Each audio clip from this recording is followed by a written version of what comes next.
Oui, vous avez bien lu, le Rassemblement national RN a remporté une victoire massive qui non seulement accule Olivier Fortiste PS dans ses retranchements, mais qui ébranle l'ensemble de l'établissement politique français. Aujourd'hui, nous plongeons en profondeur dans cette affaire judiciaire. Ça va être explosif, avec des rebondissements qui pourraient bien changer la donne pour la démocratie en France. Imaginez la scène. C'est une émission en direct, un débat télévisé sous haute tension. L'atmosphère est électrique. Les caméras tournent sans relâche. Des millions de téléspectateurs sont scotchés devant leurs écrans, suspendus à chaque mot. Et soudain, ça dérape complètement. Olivier Faure, le premier secrétaire du PS, perd les pédales et qualifie Jordan Bardella et l'ensemble du RN de nazis de manière totalement généralisée et sans nuance. Écoutez ça de vos propres oreilles, ou plutôt lisez-le. Je crois que le résultat des élections européennes réveille beaucoup de gens, car les nazis sont devenus plus forts lors de ce scrutin. Quand Jordan Bardella, piqué au vif, lui demande pour clarifier « Qui visez-vous par là ?» Faure, visiblement irrité et sur la défensive, rétorque sans ambiguïté « Vous savez bien que je parle de vous ». Le chef du PS diffame devant des millions de téléspectateurs. Un parti démocratiquement élu, soutenu par des millions de Français en le traitant de nazi.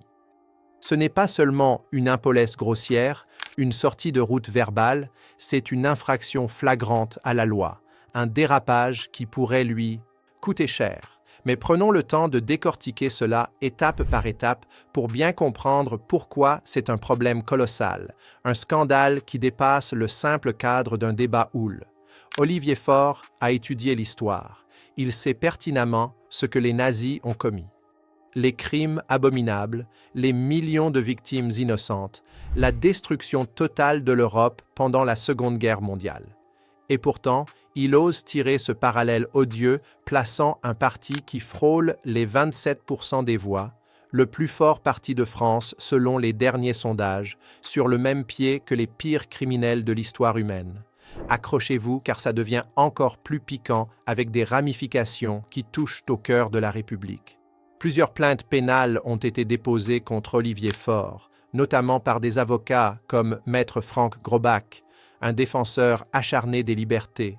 Le titre en une des journaux « Plainte contre Olivier Faure, incitation à la haine ». Cette plainte s'appuie sur l'article 24 de la loi sur la presse et l'article R. 625-7 du Code pénal qui punissent l'incitation à la haine. Celui qui, de manière à troubler la paix publique, incite aux haines contre un groupe, attaque sa dignité humaine ou le diffame, risque jusqu'à 5 ans de prison et des amendes colossales. C'est exactement ce qui est reproché à Faure. Ces comparaisons avec les nazis attisent l'hostilité contre le RN et ses membres, créant un climat de violence potentielle. Ce n'est plus une simple opinion protégée par la liberté d'expression, c'est une infraction pénale caractérisée, un appel déguisé à la division et à la haine. On pourrait s'attendre à ce que Faure fasse machine arrière après un tel dérapage, qu'il présente des excuses publiques pour calmer le jeu. Mais pas du tout, loin de là. Dans une interview le lendemain, il a réaffirmé ses propos avec une assurance déconcertante. Celui qui s'engage consciemment dans un parti comme le RN est un extrémiste de droite, un nazi. Au lieu d'admettre son erreur flagrante, il continue d'attiser la haine et la division, semant le doute et la discorde. Il évoque des plans de déportation du RN, une allégation totalement inventée de toutes pièces sortie de nulle part. Il accuse le parti d'être financé par la Chine et la Russie, alors que les allégations contre certains membres n'étaient que des enquêtes préliminaires, sans suite, et que d'autres ont été blanchies par la justice. Ce n'est pas seulement une recherche bâclée ou une erreur honnête, c'est de la désinformation ciblée, une campagne orchestrée pour salir l'image du RN. Les partis traditionnels mentent éhontément pour discréditer le RN parce qu'ils craignent la vérité crue que ce parti met sur la table. Les frontières ouvertes qui débordent, la récession économique qui frappe les classes moyennes, les restrictions croissantes à la liberté d'expression sous prétexte de lutte contre la haine. Et maintenant, ça devient vraiment croustillant. Savez-vous qui brandit ici la grande matraque morale qui se pose en gardien de la vertu, un homme qui a lui-même fréquenté des milieux d'extrême gauche? Faure a admis dans des interviews passées avoir été actif dans sa jeunesse au sein de l'Antifa, un groupe surveillé par les services de renseignement comme extrémiste. Il a déclaré « J'ai commencé la politique en m'engageant contre la droite en étant actif chez l'Antifa sur Kip ». C'est le comble de l'hypocrisie. Le même homme qui traite le RN de nazi a milité dans des groupes qui font dégénérer des veillées pour des policiers décédés, blessant des participants innocents. C'est une double morale hypocrite qui défie l'entendement, une tartefeuille politique sans précédent. Les militants d'extrême gauche se vantent ouvertement d'incendier des voitures d'opposants politiques et d'appeler à la violence contre les élus du RN, sur leur propre site et réseau. Ces soi-disant antifascistes rapportent fièrement avoir mis le feu le 21 août à un véhicule coûteux devant le domicile d'un député à Paris et ils célèbrent d'autres actions d'intimidation similaires. Celui qui appelle ouvertement à la violence n'a rien à faire dans un état de droit démocratique, et pourtant, ces groupes opèrent en toute impunité sous le regard complaisant de certains.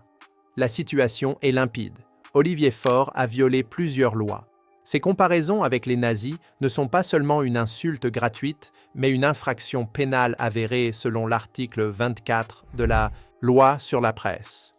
Il doit répondre devant la justice et si grand succès, le RN triomphe contre Faure devant les tribunaux. Même en Île-de-France, les rapports de force se déplacent de manière spectaculaire. Le RN croît avec le plus haut niveau d'adhésion jamais atteint un record historique. Pendant que le MoDem, le PS et même les Républicains perdent des membres à tour de bras, chez nous, c'est l'effervescence, l'esprit de renouveau.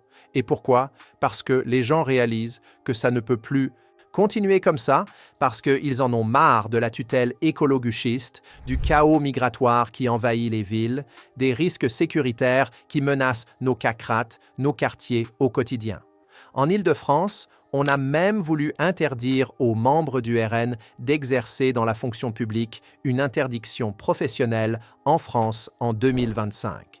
Êtes-vous aussi choqué que moi par les propos de F? Trouvez-vous ça incroyablement effronté?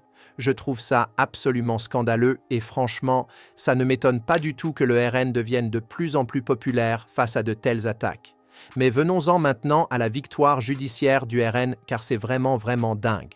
Vous savez, Laurent Nunez est quelqu'un au sein des services de renseignement intérieur en France qui agit plus ou moins comme un activiste anti-haine. Oui, il dénigre le parti, il le ridiculise. Qu'une telle personne soit dans une administration d'État, c'est de la pure folie et ça vient d'être confirmé par la justice. Car le RN avait porté plainte contre des déclarations de Laurent Nunez.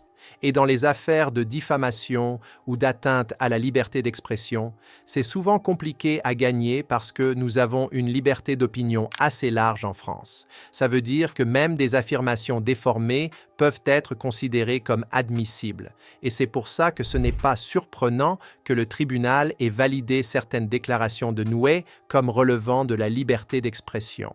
Mais voilà le tournant. Ici, ça montre ouvertement et même un tribunal ne peut plus le nier que les services de renseignement ne sont pas neutres. Laurent Nunez avait déclaré que le RN n'avait quasi aucune solution politique concrète et qu'il manquait cruellement de programmes structurés. Donc, il a ridiculisé le RN en disant en substance « Ils n'ont aucune solution, ils n'ont même pas un vrai programme ». C'est la rhétorique classique de campagne pour dénigrer un parti adverse. Et là, le tribunal a jugé que ça violait le devoir de neutralité, qu'une administration publique ne doit pas faire d'évaluation partisane sur la qualité des solutions d'un parti ou sur les points de son programme en disant si c'est bien ou mal.